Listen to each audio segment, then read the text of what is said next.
Bet horse racing on DRF Bets. We'll match your first deposit up to $250. Get free expert picks and past performances, plus weekly cash back, all from Daily Racing Form, the most trusted name in horse racing. Dan Illman, Mike Beer kicking off a 50-cent pick 4 at Pimlico on Preakness Saturday. Let's start the field for race number 10. It's the Jim McKay Turf Sprint, 100 grander. We're going 5/8 of a mile on the turf. It is a big and bulky field. Not surprisingly, there's a good amount of speed in here. And we've got a horse that's pretty much been one of the king of the turf sprinters in the Mid-Atlantic area in recent years. Completed pass, going to have to overcome an outside post.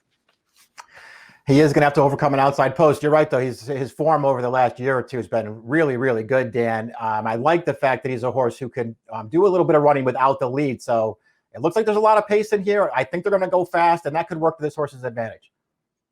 Ever since the number 1 Boldor was gelded over the winter, he has come back a more focused and different animal for Steve Asmussen. He won a couple of stakes races to kick off his campaign with very impressive late kicks. They put him back on the turf last time out, maybe a little bit pace compromised. Let's watch that allowance race at Keeneland. I like the fact that he showed a lot more tactical speed in this slower paced race. He just couldn't get to Maven, who shook loose on the lead.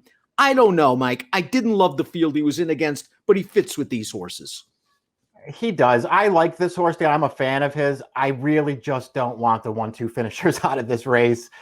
Maven just got, 2 jumps out of the gate. Maven was loose, and nobody seemed interested in going after him. These 2 horses went 1-2 around the track.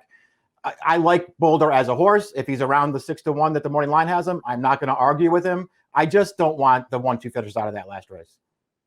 Number 2, the Connector, Shipson Sharp. This horse has won 3 of his last 5, including this effort at Keeneland. Now, he is very, very game. He made all the running. He's in between horses. He's being swamped from both sides, and he just keeps right on rolling along. They're probably going to go a lot faster in the early portion of this race, however, but the Connector's capable from off the pace. Yeah, he's very game to win this race. This is a good performance. And as you've already mentioned, he doesn't need the lead. He doesn't need to be on the front to run his best race. So I think he's going to get a trip in this race. I still think he has to improve probably to beat this field, but this horse is okay. First time turf for the 3, Grab the Gold. And before we talk about Grab the Gold, I want to throw up the Timeform US pace projector for this race. So the fans will curveball. You see, usually put the pace projector up first. Throwing it up here because this 3-horse Grab the Gold has shown a lot of speed on the dirt. Not sure whether he can transfer that speed on turf. Take Charge Indy 11% with first-time turf runners. Grab the Gold, I wish had a little bit more turf in his pedigree.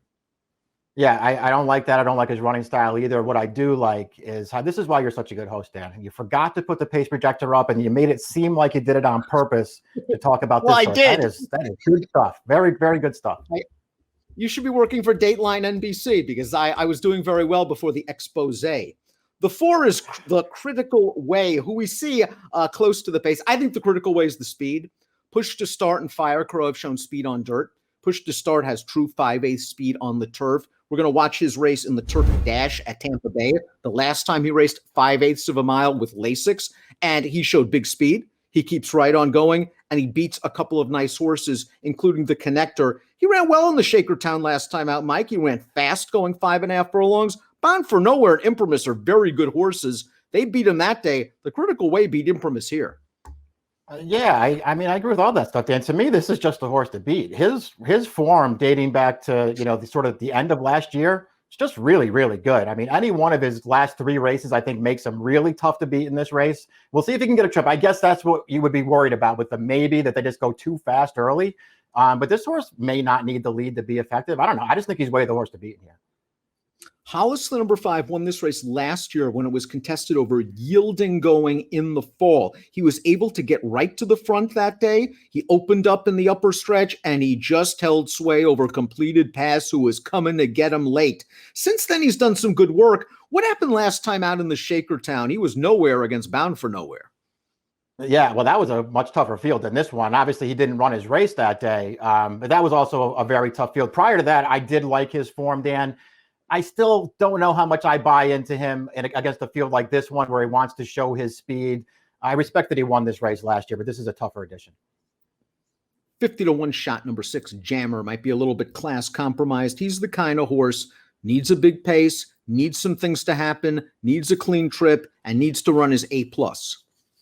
He might get the pace that he wants in this race. I still didn't think he was good enough. I think Dubini's an interesting closer for an underrated trainer, Mike. The worries the layoff. We haven't seen this horse since the summer of 2020 when he faced a pretty good sprinter named Archidust in a race that just didn't set up for him. He's more of a closing turf sprinter. He should get pace here. I think he's an interesting horse if this thing falls apart. I agree. I have him in my mix then. I would have had him higher, but for the layoff, which I'm a little bit worried about. We'll see if he runs his best race off of the long break, but this horse is pretty good. I wonder if the connections were using the last race to prep the 8 Love You Much. It was his first start off of a lengthy layoff. He ran in the King T Leatherberry, kind of one-paced behind Completed Pass, but he's always done good work at Pimlico. He can improve second off the layoff. Yeah, I don't care about his last race so much. I wondered if he was really good enough to beat this field if everybody shows up, Dan. He ran a couple of good races towards the end of last year, but even in those spots where he was behind Hollis and Completed Pass, I mean, he ran fine, but to me, he never looked like he was going to win those races. Roby's boy also finished behind Completed Pass in that last race, and I just think this might be a little bit tough for him. He's 30-1 on the morning line, and he hasn't won since 2018. Another horse who, will appreciate any pace that they throw in front of him so he can try to make one run. Another horse I didn't think was good enough. Push to start, the 10's going to show some speed, and he has a little bit of turf pedigree. Can the Man has been a surprisingly good turf stallion. 19% winners from first-time turf runners, and the Dam was a multiple stakes place turf sprinter. This horse adds to the pace. He does add to the pace. Is he going to be that much better on turf than he is on dirt, Dan? I mean, his dirt form overall is actually fine, but he has to be a lot better than that on this surface. Fire Crow was simply overmatched when last seen on dirt in the hot springs behind CZ Rocket, Whitmore, and Flagstaff. You throw that race out, he's had good form on the dirt. He's run okay on the turf. I wonder if he's a little better on the main track.